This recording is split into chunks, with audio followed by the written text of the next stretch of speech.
Bem-vindo ao vídeo desta semana do Start Making, né? Woodworking, que está sensacional. No entanto, você vai assistir e vai pensar, esse cara, ele não sabe nada sobre instalar janelas e portas. Mas, no estilo do Start Making Woodworking, vou tentar mesmo assim porque, spoiler, as janelas ficaram boas. Mas deixa eu te levar um pouco para o passado para você ver como a gente fez isso. E se tiver algum carpinteiro profissional assistindo, me desculpa, aquilo foi uma gambiarra do começo ao fim. Ao instalar janelas, é preciso decidir se compra unidades completas, que abrem e têm vidro duplo, por exemplo. Você também pode fazer como eu e tornar sua vida bem mais difícil. São só painéis de vidro temperado com vidro duplo, e agora eu tenho que fazer uma moldura para colocá-los e instalar isso na janela. Como disse desde o início, isso não é um tutorial, nem necessariamente o melhor jeito. É só o único que pensei e vou tentar. Se você tem um jeito melhor, faça do seu jeito. A largura do vão que estamos tentando preencher é de uma das peças de 2x4, que eu medi em 95 milímetros, e do outro lado você tem uma chapa de OSB de 11 a 12 milímetros de espessura. O interior será revestido com chapa de compensado da mesma espessura. Então isso nos dá aproximadamente 119 milímetros com os quais vamos trabalhar. E para isolamento acústico, na parte interna de cada um desses montantes, para evitar que o som passe direto pelas partes sólidas da parede onde não há isolamento, eu também vou usar uma fita acústica, que é apenas uma espuma fina, de 1 ou 2 milímetros, mas que vai ser comprimida. Tenho um pouco de pinho com bordas retas, só preciso cortar no comprimento certo, pois mede cerca de 122 milímetros de largura. Primeiro, vou conferir se toda a madeira encaixa. Vou conferir se a janela e a espessura da madeira são compatíveis. Não devo precisar de muitos calços. Se estiver tudo certo, começo a cortar. Esse é o plano, de qualquer forma. Vamos ver como vai ficar. Então vou testar isso em cada uma das aberturas, porque eu sei que fui eu quem montou essa construção e estou muito ciente de que vai haver discrepâncias. 1 ou 2 milímetros aqui e ali, mas só garanto que no pior cenário eles vão caber. Você pode não acreditar, mas eles não cabiam e precisei desbastar a madeira em um deles. Mas isso não aparece graças às maravilhas do YouTube. Vou mostrar as duas primeiras janelas que coloquei, uma de cada lado. Alguns ângulos não ficaram bons por causa da iluminação ruim no prédio. De qualquer forma, a primeira coisa que você precisa fazer é cortar a membrana pelo lado de fora do prédio e grampeá-la de volta na estrutura que já está lá. Em seguida, cobrimos a área grampeada com a moldura da janela, garantindo melhor vedação contra a água. Você pode cortar a maior parte, desde que tenha grampeado o restante nas peças laterais. E então, depois de fazer isso, é só cortar a madeira no tamanho certo. Certifique-se de medir corretamente e verificar se suas janelas estão realmente quadradas. Caso contrário, você vai precisar calçar mais do que o normal. Agora, é aqui que eu pego meu gabarito de corte. Eu recomendo isso para iniciantes. Normalmente, eu cortaria isso com uma serra circular e um esquadro, mas, na verdade, se eu quiser bordas retas e quadradas, isso aqui é muito mais preciso e ainda me permite fazer cortes repetidos de ótima qualidade. Mas siga do seu jeito nisso. Eu decidi que faria uma janela do início ao fim e depois de terminar, repetiria o corte de cada peça para todas as outras janelas. Do jeito que está montado, você basicamente coloca essas peças mais largas primeiro, verifica se a janela encaixa e depois as ripas seguram a janela no lugar, com um pouco de isolamento entre elas. Depois de saber que as peças encaixavam, cortei mais para as outras janelas e todas as ripas menores. Agora, as ripas menores, se você prestar bastante atenção aqui, vai ver que estou fazendo em pares. É só para garantir que cada lado da peça seja idêntico, já que a camada de baixo tem uma na frente e outra atrás da janela. Estou apenas garantindo que fiquem iguais. Já vi pessoas fazerem essas caixas como uma peça só e encaixarem tudo no espaço com o vidro colocado. Achei que para mim isso poderia ser demais para assumir e acertar nas 4 janelas. Então eu fiz desse jeito, garanti que todas encaixassem e depois tirei tudo de novo e peguei uma tinta preta para celeiro, cujo link vou deixar na descrição porque ela é de ótima qualidade e dizem que uma demão basta. São 2 demãos. Removi a poeira e apliquei 2 demãos em cada peça que colocaria. você vai notar que eu não me dei ao trabalho de lixar essas peças direito. Eu só vou tirar o pó delas e pintar. Se você quiser caprichar um pouco mais, eu recomendo muito que faça isso. Se for uma sala de jardim, não uma oficina, você pode investir no acabamento conforme achar importante. Só queria pintá-las de preto para protegê-las do tempo e evitar o brilho pela janela. O ângulo é complicado e difícil de alcançar, então subi num dos caibros para posicionar a câmera sem meu corpo atrapalhar. Espero que veja tudo. Primeiro pensei em pregar tudo, mas percebi que os sarrafos cobririam, então não apareceria. Então eu parafusei tudo, e depois de colocar todas essas peças no lugar, precisei colocar os sarrafos. Minha ideia original era pregar todos eles, e você vai me ver fazendo isso nesta primeira janela. Mas você acaba chegando perigosamente perto do vidro com o martelo. Então, mais adiante, você vai ver. Conforme eu avanço pelas janelas, acabo parafusando todas essas tábuas. Depois volto, aplico massa e faço a última demão de tinta mais tarde. E simplesmente não se preocupar em quebrar um desses vidros, porque colocando na balança, esperar a entrega de um desses vidros vai levar mais algumas semanas. E eu simplesmente não queria esperar para deixar toda a construção vedada contra a água. Agora, nesta etapa, a janela já está no lugar, você pode me ver colocando ela, mas estou calçando ao redor dela, para que eu possa então tirar a janela, colocar os calços de volta no tamanho certo e depois colocar as ripas para segurar a janela no lugar corretamente, assim ela não vai se mexer. Depois, facilmente, na parte de trás das primeiras ripas, eu só coloco um pouco dessa espuma dupla face, e isso vai me dar um bom isolamento tanto para o barulho quanto para a temperatura. Depois, o vidro vai por cima disso e gruda nisso, então se você colocar ele uma vez, vai ter que deixar ele lá. Por isso, acerte bem os calços. E então, por cima do vidro, vai outra camada dessa espuma e depois as ripas entram. Por cima disso ou dentro disso, acho que essa é a melhor forma de descrever.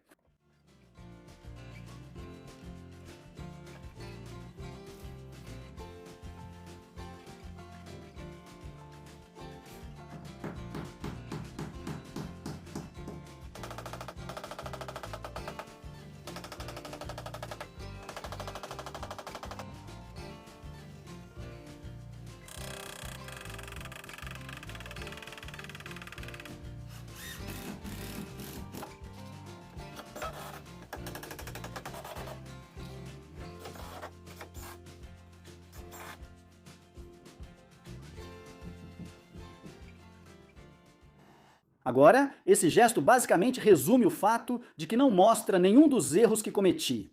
Não mostra nenhuma das tentativas e dificuldades de toda aquela construção e de colocar aquela janela.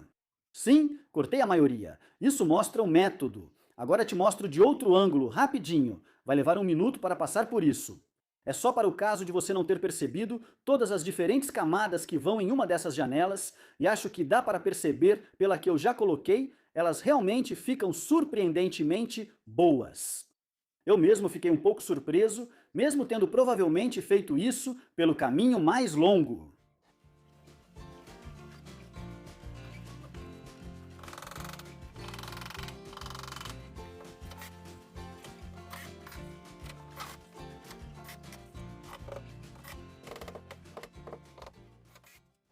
Digo isso em cada parte da construção. Escolhi esse jeito vendo vídeos e com pouca experiência. Instalei 4 janelas, ficaram boas. O próximo passo que pensei foi aplicar a fita de vedação. Me corrija se estiver errado. Eu só estou alinhando isso com a beiradinha da moldura e depois pressionando com a mão para colar.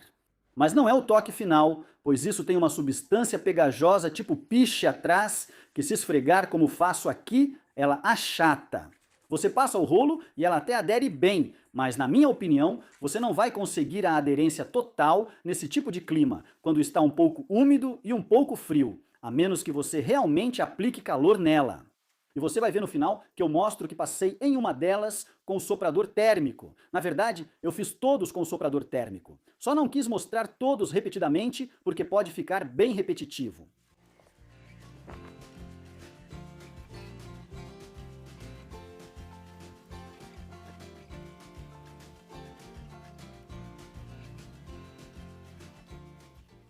Meu soprador térmico é com fio, o que incomoda porque o cabo não alcança o chão. Por isso o carretel fica entre minhas pernas, mas você não vai ver isso. Mas o Rinovente esquenta rápido com o calor e derrete. Felizmente, essa peça ainda precisava de mais fita de vedação, mas não fique muito tempo em um ponto só. O batente da porta se assemelha ao das janelas. Eu usei o mesmo tamanho de pinho para o próprio batente e estou apenas parafusando direto nos montantes que estão atrás dele e garantindo que, se precisar de calços, eu coloco alguns calços ali só para garantir que tudo fique no esquadro, porque vou medir as portas a partir disso e prendê-las aí. Quanto mais no esquadro eu deixar, melhor as portas vão abrir. Ainda assim, mantenho uma margem de erro para conferir ou fingir que está alinhado e seguir em frente. Desde que não me cause grandes problemas depois, aceito essa margem de erro de iniciante na marcenaria. Parafuse tudo no lugar e depois coloque a fita de vedação de novo, exatamente do mesmo jeito que fizemos nas janelas. Vamos terminar esse trabalho. Não demorou quase nada.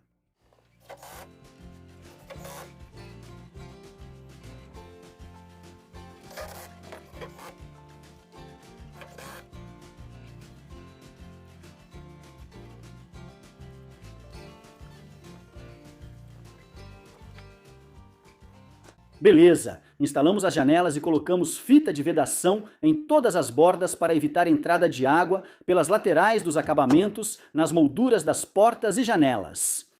A próxima coisa que precisamos fazer é tentar construir uma porta. Eu não consegui a altura suficiente por causa da viga aqui em cima para pegar uma porta pronta na loja e, bom, quero tentar fazer uma. Então, a próxima coisa que vamos ter que fazer é medir. Vou dividir ao meio, deixar uma folga e tentar fazer isso. E eu vou fazer isso com alguns sarrafos que peguei, um pouco de compensado, reforçar e colocar no lugar. E com sorte, dedos cruzados, a gente não vai fazer muita besteira nisso. O engraçado desses vídeos é que esse sou eu na hora, prestes a começar esse trabalho, e esse sou eu no final, depois de terminar o serviço. Então é bem isso, eu sei exatamente o que aquele cara estava pensando e o otimismo que ele estava sentindo. Infelizmente, houve muita dor nesse processo porque eu não sabia o que fazia e nem conferi se as tábuas eram as mais retas do lote. Pegue algumas tábuas retas, porque tudo o que deu errado com essa porta foi porque as próprias tábuas não eram retas desde o começo e não tinha como endireitá-las. Você vai ver aqui que eu usei um truque com sargento só para tentar desentortar essa tábua. Assim eu poderia prender um parafuso de 100 milímetros para mantê-la no lugar. Nem isso foi suficiente, então eu parafusei a tábua no batente da porta, que eu sabia que estava em esquadro com o chão, puxei a porta para deixá-la no esquadro e depois coloquei algumas travessas e peças em ângulo para mantê-la no esquadro. O que eu não conferi, e isso é importante, é se ela estava no esquadro de frente para trás, se isso faz sentido. A porta inteira não podia estar torcida. E já dando um spoiler, ela realmente ficou torcida. E uma das minhas portas agora fica levantada a cerca de 5 milímetros no canto, e isso é um pouco irritante. Se fosse seguir por esse caminho, eu só precisava conferir se a madeira estava no esquadro desde o início. Só para constar, é maravilhoso ter um chão bem plano, uma área grande para trabalhar. Peguei uma fresa de rebaixo na tupia e poderia ter fixado o compensado direto na porta, mas quis ser esperto. Vi no Badger's Workshop que ele fez isso. Fiz um rebaixo em toda a porta para encaixar o compensado. É exagero, mas acho que fica mais bonito a longo prazo. Ao fazer isso, só restam os cantos arredondados. Você pode arredondar o compensado ou usar um formão para cantos retos. Optei por arredondar o compensado. E depois de dar uma ajeitada com a lixadeira e tirar um pouco do pó, colocando um pouco de cola ali, consegui encaixar a peça de compensado e só preguei enquanto secava. Foi tudo muito fácil. Demorou um pouco, mas esperava que isso reforçasse a porta e servisse de base para o isolamento. As portas estão bem, razoavelmente no esquadro. Vai ter que passar o cepilho depois, eu quase garanto isso. Quero montar um gabarito legal para a tupia, que ajude nas dobradiças, porque ao desmontar o último galpão com pressa, não deixei os formões acessíveis. Tenho apenas alguns bem finos, e assentar as dobradiças com eles vai dar muito trabalho e será difícil. Como nunca fiz dobradiças com a tupia, achei que é uma boa hora para aprender. Crédito a quem merece. Antes de conhecer a Lidinbach, ao pesquisar como construir isso, encontrei também o Badgers Workshop, que fez uma versão um pouco menor, mas bem parecida para começar. E as portas são mais ou menos baseadas no design dele. Vi um gabarito que ele fez e vou tentar fazer um também. Se quiser usar formão, faça isso. Eu vou usar a tupia. Provavelmente vou xingar um pouco. Provavelmente vai dar errado, mas vou mostrar cada passo do processo. Eu duvidei de mim mesmo nessa. E, na verdade, esse foi um jeito muito bom de fazer isso. Eu só peguei uns pedaços de madeira de sobra e segurei eles contra a linha que eu tinha desenhado ao redor da dobradiça. Apenas usei uma fresa para gabarito na tupia com anel guia. Tudo isso é mais simples do que parece. Só usei um pouco de supercola para juntar os pedaços de madeira. Primeiro, prendi bem as peças e depois as parafusei para dar mais resistência, já que usaria nos 12 lados das dobradiças. E contanto que você prepare isso e deixe uma folga, quero dizer, vai ficar cerca de 1 milímetro apertado por causa da largura da bucha na tupia. Mas, se não se importar em usar um formão para o acabamento, é um método muito bom e repetível.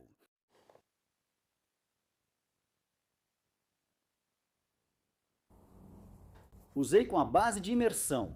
Para ajustar a profundidade, utilize um pedaço de madeira da mesma espessura do gabarito e depois a dobradiça desejada. E com tudo isso, você vai conseguir a profundidade certa no rebaixo que você vai fazer.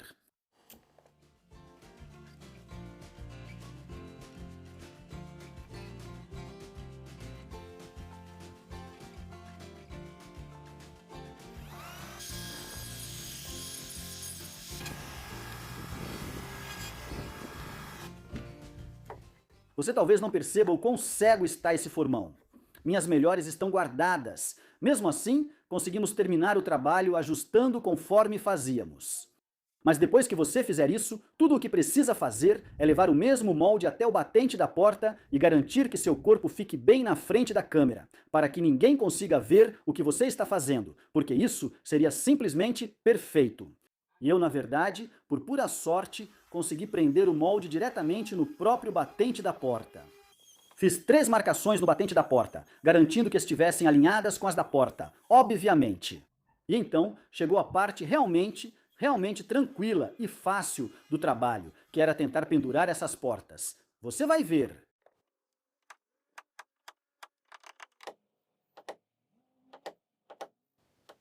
Antes de eu pendurar as portas, um rápido jabá. Se você não tem essas brocas autocentrantes para sua furadeira, vai ter muito mais dificuldade para instalar dobradiças do que precisa. Compre um conjunto barato para uso ocasional ou escolha esse ótimo da Bosch, cujo link está na descrição. É um dos itens mais populares da minha loja na Amazon, pois entrega um excelente desempenho.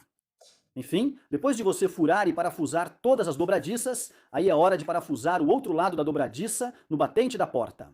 E é aqui que a diversão começa quando você está trabalhando sozinho. Obviamente, a primeira coisa que você vai tentar fazer é simplesmente colocar um parafuso ali e torcer para que a porta se apoie nele e tudo funcione. Não. Aí você vai tentar apoiar com um pé e tentar fazer a mesma coisa. Não. Depois, uma tábua para deixá-la um pouco mais alta. Mantenha sua parafusadeira entre as pernas. Isso é inteligente. Depois coloque algumas peças embaixo do outro canto da porta. E finalmente, funcionou. Tenho que ser honesto com você. Eu cortei cerca de 30 minutos de gravação só para conseguir isso. Isso resume tudo. Está perfeito? Afinal, sou marceneiro no YouTube e deveria saber o que faço. Não cabe na porta. É por isso que temos essa plaina elétrica prática. Mandei ver com ela. Não vou mentir, essa porta não está bonita. Só serve para proteger a construção caso chova ou manter minhas ferramentas seguras. Cumpri o papel. Ok, não vou mentir, aquelas portas foram um pesadelo. Mas você não precisa fazer do mesmo jeito se for fazer algo assim. Eu só queria algo resistente para preencher com isolamento e evitar que o barulho saísse, poupando meus vizinhos. Então eu fiz elas mais grossas do que o necessário e mais pesadas do que o necessário, e elas vão ficar ainda mais pesadas. Esta ficará permanentemente fechada, enquanto a outra terá fechadura, maçaneta e poderá ser aberta. Vou colocar uma barra no meio presa a esta porta, o que significa que vai bloquear toda a corrente de ar se eu quiser fechar as duas portas e deixar tudo isolado lá dentro. Há um pouco de efeito mola agora, principalmente na porta, mas quando elas estão juntas, estão fechadas. Isso está tudo certo. Preciso colocar mais alguns detalhes. Vou colocar algumas tiras aqui para deixar bonito e para vedar todas as junções. E vou pintar tudo de preto celeiro. E é isso! Vamos terminar todos os últimos detalhes, passar por tudo rapidinho e aí podemos encerrar essa parte. Não dá para notar que vou ficar feliz quando isso acabar. Eu achei que já estava realmente no final aqui e que estava quase terminando, mas tive que colocar esse pedaço extra de madeira, esse pedaço extra de 2x4 para poder encaixar a fechadura. Caso contrário, não tem madeira suficiente para fixar a fechadura no lugar. É claro, fixar a fechadura no lugar. Enfim, transferi as dimensões, marquei em volta e depois escavei o rebaixo com o formão. Primeiro furei e depois usei o formão para fazer o rebaixo, para encaixar a fechadura. Furei também para poder passar a chave. Basicamente detonei minha porta, destruí tudo, tentei deixar bonito, não consegui. E aí, bom, fiz o serviço do jeito que deu. Usei o martelo errado, pega o maço, não estraga seus formões. Peguei o malhete de novo e finalmente... consegui fazer caber aos poucos.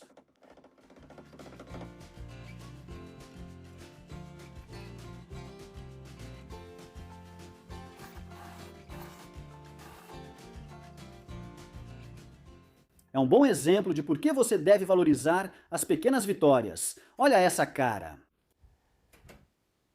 Surpresa e um pouco de alívio. Para acabar a porta, precisei de ripas, mas não tinha madeira no tamanho certo, só 2x4 não tratados. Uso um truque porque não tenho serra de bancada. Se você segurar um pedaço de madeira entre a lâmina e prender outro na base da serra circular, a largura do que você quer cortar será a parte que sobra. Use o pedaço de madeira que está preso embaixo da sua serra circular para guiar a serra ao longo da madeira que você está tentando cortar. Vou mostrar de um ângulo diferente e vai ficar bem claro. Não faça de uma vez só, pois é pesado para o motor. Divida em 2 ou 3 passadas. Se não se sentir confortável, não faça. Mas olha, aqui você pode ver, é só passar aquele pedaço de guia pela tábua e o que sobra é uma tira fina, bem legal que você pode prender na sua porta de forma decorativa. Fica um pouco bagunçado, então você vai precisar lixar um pouco. E já que está nisso, aproveite para preparar a madeira no tamanho certo para a Pamburceia. Então, de novo, no prático gabarito Craig, só cortei tudo no comprimento certo. Depois, eu realmente usei o formão para fazer todos os encaixes para a fechadura e para as dobradiças. E sim, mais um momento de formão sem fio. E só ré e só. Preguei antes, passei um pouco de cola e depois levei até a porta. Encaixei. E cobre muito bem as emendas. Com a chuva, só não queria que ela entrasse entre o compensado e a porta onde fizemos o encaixe. Acho que esses detalhes dão textura e deixam a porta mais bonita, ao invés de parecer só uma tábua presa na estrutura. Se você está se perguntando por que estou usando um secador de cabelo na porta, na verdade é um mini soprador de folhas. É muito útil, você verá em um review em breve. Serve para tirar a poeira antes de pintar, voltando a tinta para celeiro. 2 demãos disso e vou considerar essas portas prontas por enquanto.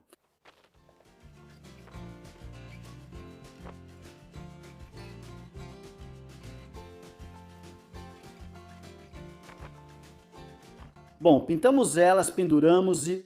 não ficou perfeito! Eu disse no início que este não é um tutorial, então peço desculpas a carpinteiros, marceneiros e todos com mais experiência e orgulho do trabalho. Não é assim que deveria ser feito. De qualquer forma, conseguimos no final. Vão me perguntar de onde eu consegui as janelas, de quem eu comprei, e eu vou responder isso em um vídeo no final. Vou fazer um vídeo só para isso. Assim como o isolamento nas portas. Vou juntar isso com outra coisa. Mas acho que a lição disso é, se você faz o trabalho, não se machuca e funciona, e você não parece um bobo no vídeo tentando fazer, bem, 2 de 3 já está bom. Se gostou da construção e quer ver o final da série, continue assistindo. O próximo estará acima quando disponível. Caso não, colocarei algo legal lá para você. Muito obrigado por assistir, como sempre. Se você ainda não se inscreveu, talvez valha a pena. Pense nisso. E eu te vejo por lá. Muito obrigado.